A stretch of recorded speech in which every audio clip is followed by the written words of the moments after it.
নোয়াখালীকে বিভাগ হিসেবে ঘোষণার দাবিতে মানববন্ধন করেছে ঢাকার নোয়াখালী বিভাগ বাস্তবায়ন সংগ্রাম পরিষদ। বুধবার জাতীয় প্রেস ক্লাবের সামনে এই মানববন্ধন আয়োজিত হয়।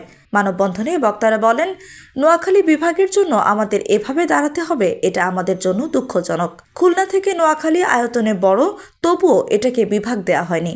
নোয়াখালীকে বিভাগ করার জন্য আমাদের যা যা করা দরকার আমরা সেটাই করব। তারা বলেন, গত সরকার আমাদের কথা দিয়েছিল নোয়াখালীকে বিভাগ করবে, কিন্তু তারা সে কথা রাখেনি। বিভাগ না করে আমাদেরকে উপহার দেওয়া হয়েছে রোহিঙ্গা। তারা বলেন, বাংলাদেশের যে রেমিটেন্স যোদ্ধা তাদের বেশিরভাগ কিন্তু নোয়াখালীর, আর নোয়াখালীকে বিভাগ করার জন্য যা যা প্রয়োজন তার সব নোয়াখালীর আছে। আবার ভাষাভাষী বা জনগোষ্ঠীর দিকে বিবেচনা করলে কিন্তু নোয়াখালীকে বিভাগ করাই যায়। বর্তমান সরকারের উদ্দেশ্যে তারা বলেন, যারা বর্তমান শাসক আছেন বা উপদেষ্টা আছেন তাদেরকে বলতে চাই, নোয়াখালীর আয়তন এবং অন্যান্য দিক বিবেচনা করে নোয়াখালীকে বিভাগ হিসেবে ঘোষণা করুন। নোয়াখালী বিভাগ হবে, এটা আমরা প্রত্যাশা করি। আয়োজক সংগঠনের আহ্বায়ক সময় মুরাদের সভাপতিত্বে আরও উপস্থিত ছিলেন ভারপ্রাপ্ত সভাপতি সাইফুর রহমান রাসেল, যুগ্ম আহ্বায়ক মোহাম্মদ শাহজালাল, সদস্য দাউদ ইব্রাহিম প্রমুখ।